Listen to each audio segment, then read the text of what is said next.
मेरे सम्मानित निवेशकर्ता साथीगण, सर्वप्रथम मैं ये कामना करता हूँ, ईश्वर से प्रार्थना करता हूँ कि कोरोना महामारी के इस दूसरे कठिन दौर में आपका जीवन पूर्णतः सुरक्षित रहे और आप सपरिवार स्वस्थ रहे।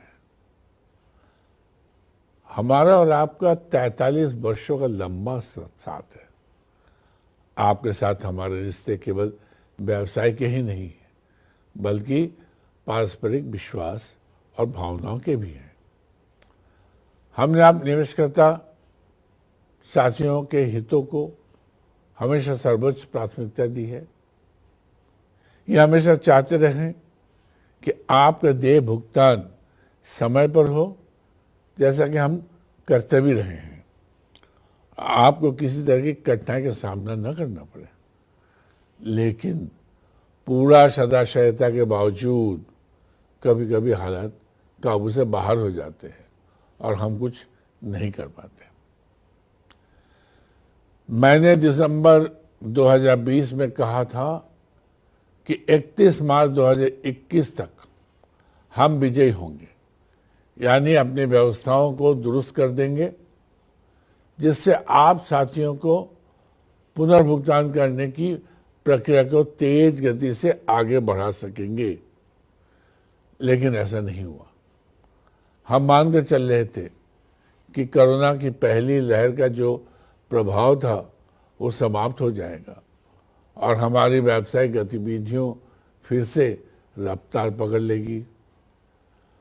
अपने इस अनुमान के आधार पर हम अपने सारी व्यावसायिक योजनाएं इस तरह आगे बढ़ाई थी ताकि हम आप साथियों का भुगतान जल्दी से जल्दी कर सके, मगर यह संभव नहीं हुआ।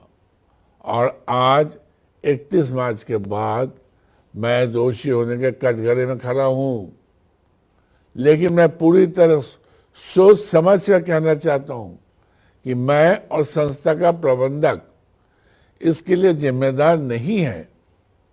हम दोषी नहीं हैं, हमसे कतई कोई गलती नहीं हुई है। आप इस बात को जरूर समझेंगे और मानेंगे जब आप मेरे सभी बातों को सुन लेंगे। दरअसल हम ये अनुमान नहीं लगा सके। हम नहीं, दुनिया भर में कोई भी अनुमान नहीं लगा सका कि कोरोना महामारी की दूसरी लहर इतनी भयावह होगी और हमारी सारी योजनाओं को बुरी तरह से ध्वस्त कर देगी। दूसरी मार अमेरिका में करीब नवंबर 2020 से शुरू हुई। अगर भयावह कोरोना की ये दूसरी मार नहीं पड़ती तो न केवल अपनी व्यावसायिक योजनाओं को हम बहुत आगे बढ़ा चुके होते हैं, बल्कि अपने निवेशक साथियों को भुगतान करने की प्रक्रिया को भी पूरा कर रहे होते। यहाँ ये बताना जरूरी है कि हमारे सारे के सारे 8 व्यावसायिक स्रोत विदेश से जुड़े हुए हैं। हर वो देश जिससे हम व्यवसाय कर रहे हैं कोरोना की चपेट में आ गया, उसके साथ जो सहज व्यावसायिक गतिविधियों आगे बढ़ रही थी वो सब बाधित हो गई। मेरा कहने का तात्पर्य यह है कि कोरोना की मार ने हमें बुरी तरह परेशान कर दिया।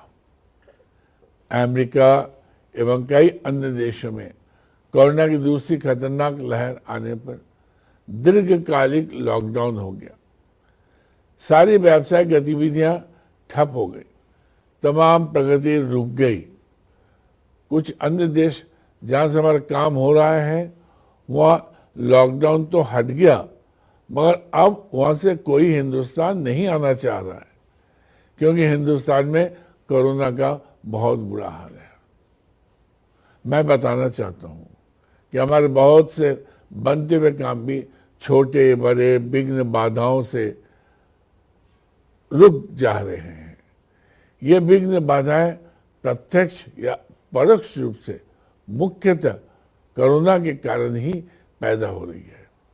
यानी विघ्न बाधाओं का कारण किसी न किसी रूप में कोरोना से ही जुड़ा हुआ है। पिछले महीनों में हमारे सामने कैसे कैसी परिस्थितियां पैदा हुई